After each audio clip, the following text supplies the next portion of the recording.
Уже в эту субботу город Солнца будет отмечать свой очередной день рождения. Древнему Магасу исполняется 1074 года, а возрожденному 23. По случаю этой даты в городе пройдут праздничные мероприятия, насыщенная программа которых расписана по минутам. Уже сейчас ведутся подготовительные работы. На площади Алания вовсю кипит работа. Все готовятся к празднику. Даже погода благоволит рабочим. Пасмурные дни остались позади, и светит солнце. Группа рабочих вместе с сотрудниками администрации трудится здесь с самого утра. Через пару дней эта часть площади должна превратиться в концертную площадку под открытым небом. Как мы видим, уже ребята работают, и трибуны, сидящие места. Там мы еще организовали 500 посадочных мест, дали Андрей. Здесь будет концерт, и мы пригласили иногородних аниматоров для детей. Они будут там шоу представлять для детей.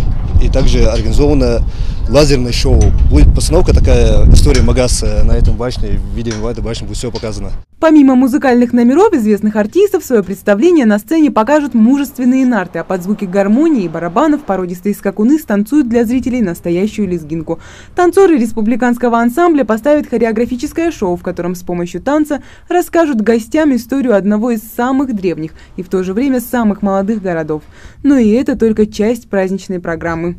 И если на одной стороне будет проходить праздничный концерт, то по другую сторону от башни Согласия здесь, на этой площадке, развернутся выставки художников нашего региона. Здесь же мастера декоративно-прикладного искусства представят всем желающим свои произведения. А чуть подальше можно будет попробовать блюда национальной кухни.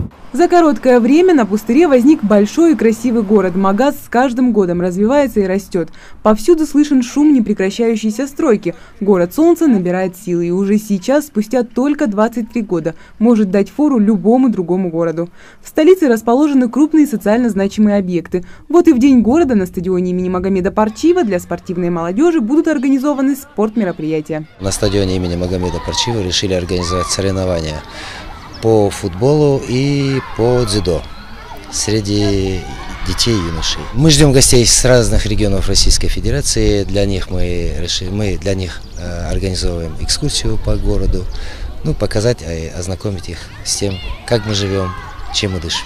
Все мероприятия начнутся только после форума мэров столиц регионов России, который пройдет в субботу в научной библиотеке. На форуме будет презентация городов о лучших муниципальных практиках.